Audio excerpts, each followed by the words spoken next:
Ladies and gentlemen, welcome to Chanel Jasmine, the best novel Chanel for romantic stories. Hai guys, selamat datang di channel Jasmine, channel terbaik untuk menyimak novel-novel romantis. Mohon dukung channel ini dengan subscribe, like dan share video-video yang ada di channel ini. Terima kasih.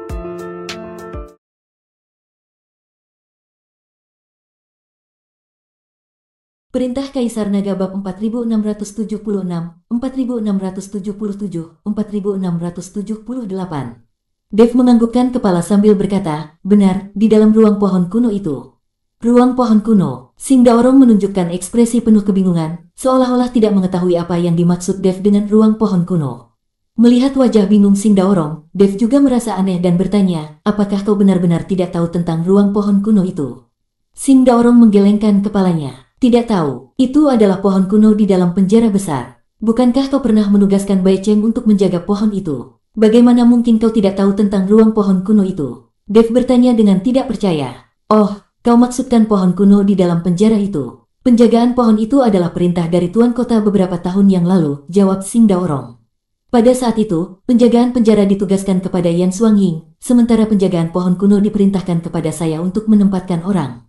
Itu semacam perlindungan ganda, sekaligus mencegah orang sembarangan menyentuh pohon itu.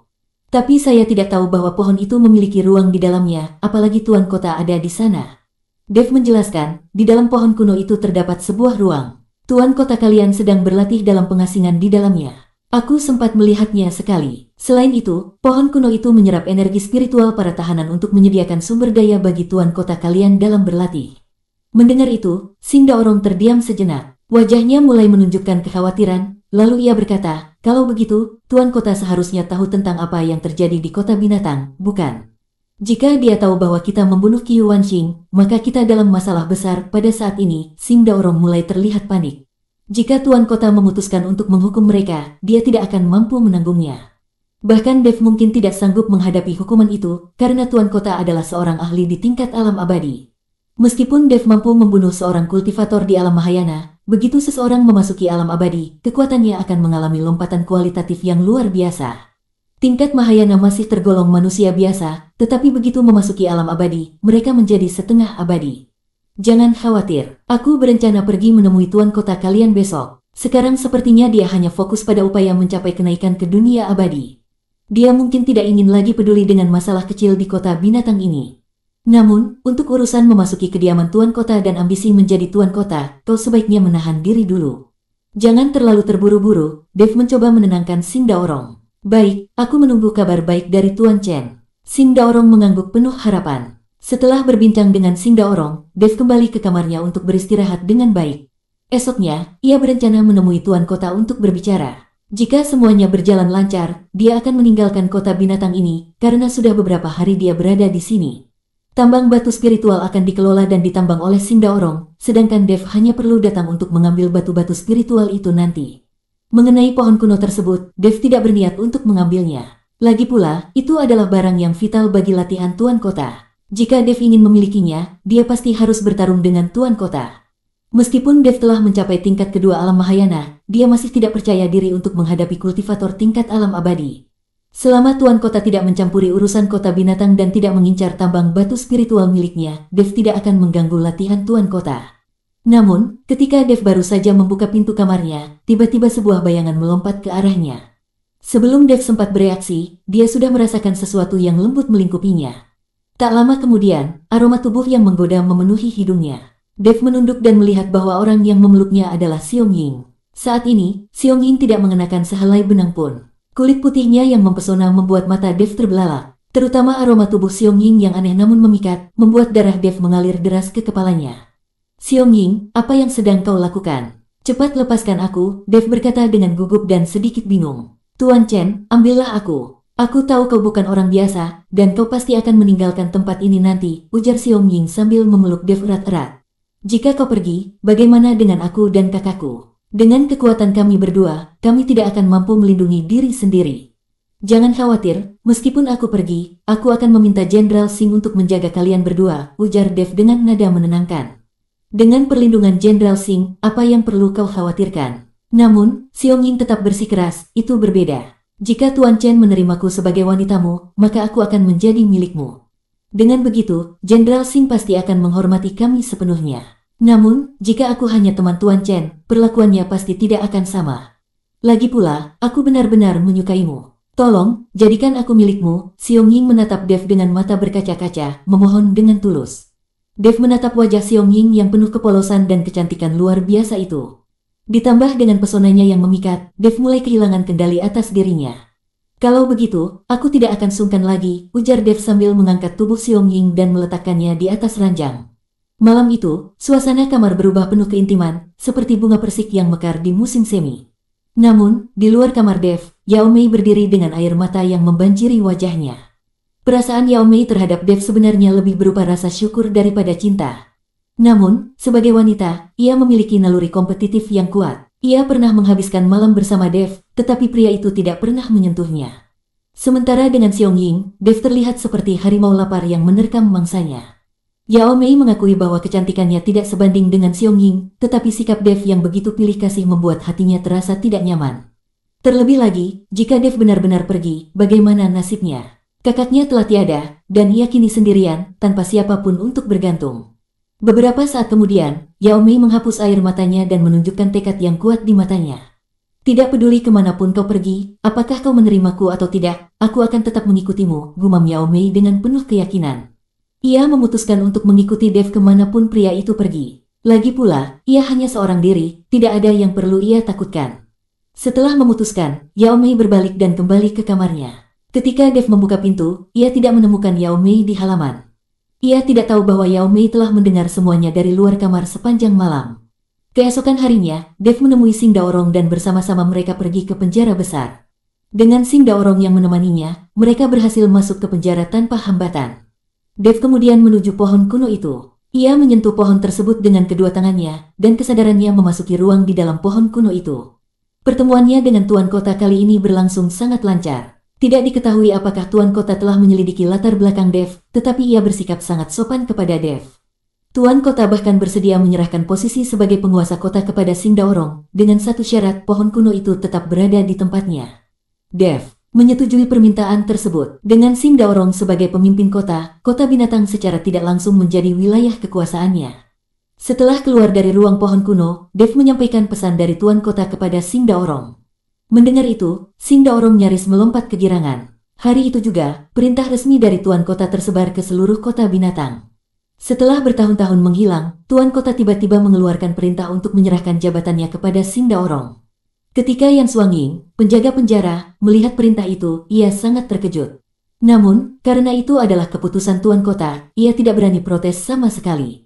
Setelah semua urusan selesai, Dev bersiap meninggalkan kota binatang. Xing Daorong menyerahkan sebuah alat seperti kompas kepada Dev, yang memungkinkan dirinya untuk keluar masuk kota binatang dengan bebas. Saat pertama kali masuk ke kota binatang, Dev dibawa oleh Chang Lao menggunakan alat seperti itu. Setelah berpamitan dengan Xing Daorong, Dev juga mengucapkan selamat tinggal kepada Xiong Kuo dan Xiong Ying. Namun, ketika ia mencoba mencari Yao Mei untuk berpamitan, ia tidak dapat menemukannya. Dev tidak terlalu mempermasalahkan hal itu dan meninggalkan kediaman Xing untuk keluar dari kota binatang. Namun, belum jauh ia berjalan dari kota, Dev merasa ada seseorang yang mengikutinya, alis Dev sedikit berkerut. Ia tidak menyangka ada yang berani mengikutinya pada saat seperti ini. Siapapun kau, keluarlah sekarang juga, ujar Dev dengan suara dingin, sambil berhenti berjalan. Dev saat ini penuh dengan rasa percaya diri. Dia tahu, siapapun yang mengikuti dirinya, tidak akan mungkin menjadi lawannya. Di seluruh kota binatang, bahkan Xing Daorong pun bukan tandingannya, apalagi orang lain. Tiba-tiba, dari balik sebuah pohon, muncul sosok mungil yang berjalan keluar. Yao Mei, mengapa kau mengikutiku? Tanya Dev dengan nada terkejut saat melihat bahwa orang yang mengikutinya ternyata adalah Yao Mei. Aku ingin ikut denganmu, kemanapun kau pergi, aku akan mengikutimu, ujar Yao Mei tegas. Kakakku sudah tiada, aku tidak punya keluarga lagi. Dev menghela napas dan berkata, jangan ikut denganku, ini terlalu berbahaya. Tetaplah di kota binatang. Aku sudah meminta Jenderal Xing untuk menjaga dan merawatmu dengan baik. Namun, Yao Mei bersikeras. Aku tidak peduli. Aku akan mengikutimu. Aku tahu kau tidak memandangku. Aku tidak secantik Xiong Ying. Tapi aku tetap akan mengikutimu. Kemanapun kau pergi, aku akan pergi. Jika kau merasa aku merepotkanmu, kau bisa membunuhku sekarang juga dengan satu serangan telapak tangan. Kalau aku mati, barulah aku akan menyerah. Kalau tidak, jangan pernah berpikir bisa meninggalkanku. Ucap Yao Mei dengan mata yang penuh keyakinan. Melihat tatapan teguh di mata Yao Mei, Dev hanya bisa menghela napas panjang. Baiklah, kalau begitu ikutlah denganku. Tapi, jika kita menghadapi bahaya, aku tidak akan menyelamatkanmu. Aku harus lebih memprioritaskan keselamatanku sendiri. Dev mencoba menakut-nakuti Yao Mei. Aku tidak takut. Kalau mati, ya mati. Kau tidak perlu mengkhawatirkanku, jawab Yao Mei sambil berdiri di samping Dev.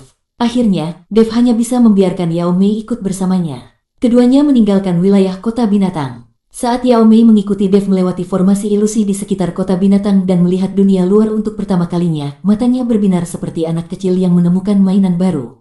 Dev melanjutkan perjalanan menuju kota Nanjin. Ji Yun masih menunggunya di sana. Setelah bertemu kembali dengan Ji Yun, Dev berencana naik kapal udara untuk meninggalkan wilayah tersebut. Sementara itu, di markas besar aliansi penyegel iblis, setelah insiden dengan dinasti Xiao, Zhuo Tianzeng menjadi jauh lebih berhati-hati. Persembahan 100 tahun telah diserahkan, dan dia tidak berani lagi mencari masalah dengan Dev. Hari-harinya dihabiskan di aula utama markas, bergantian antara berlatih, makan, dan minum. Dia tampaknya telah berdamai dengan keadaan dan tidak lagi mengejar ambisi berlebihan. Sepanjang hari, Zhuo Tianzeng dihabiskan di aula utama markas, bergantian antara berlatih dan makan minum, seperti seseorang yang telah melepaskan beban hidupnya. Namun, hari ini, saat Zhuo Tianzeng sedang berlatih di aula utama, tiba-tiba sesosok bayangan perlahan masuk ke dalam aula. Dasar bajingan, tidak tahu bahwa dilarang mengganggu saat aku sedang berlatih. Zhuo Tianzeng memaki tanpa basa-basi. Di aliansi penyegel iblis, tidak ada seorang pun yang berani melawan dirinya.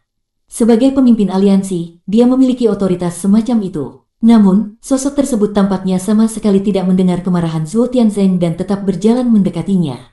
Ketika sosok itu semakin dekat, Zhuo Tianzeng mengerutkan alisnya. Dia menyadari bahwa orang di depannya adalah seseorang yang tidak dia kenal, dan jelas bukan anggota aliansi penyegel iblis. "Siapa kau?" tanya Zhuo Tianzeng dengan nada waspada sambil mengamati pemuda berbaju putih di depannya. Pemuda itu memegang sebuah pedang, dengan bilah yang memancarkan cahaya dingin yang tajam. Kemampuan pemuda ini untuk masuk ke aula utama tanpa suara dan tanpa ada pergerakan dari para penjaga menunjukkan bahwa kekuatannya jelas tidak biasa. "Kau pemimpin aliansi penyegel iblis, Zhuo Tianzeng?" tanya pemuda itu sambil menatap Zhuo Tianzeng. "Benar, dan kau siapa?" Zhuo Tianzeng melanjutkan pertanyaannya dengan rasa penasaran. "Bawa aku ke dinasti Xiao, untuk mencari Dev," jawab pemuda itu dengan nada datar.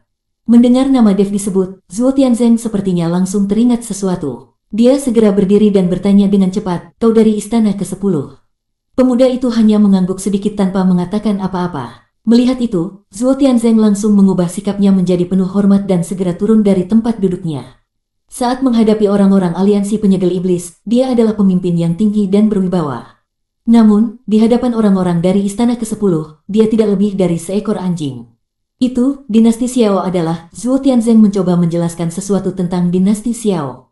Bagaimanapun, dia telah menyaksikan sendiri bagaimana Tuan Xi memperpanjang nasib dinasti Xiao selama ribuan tahun, yang berarti melindungi mereka.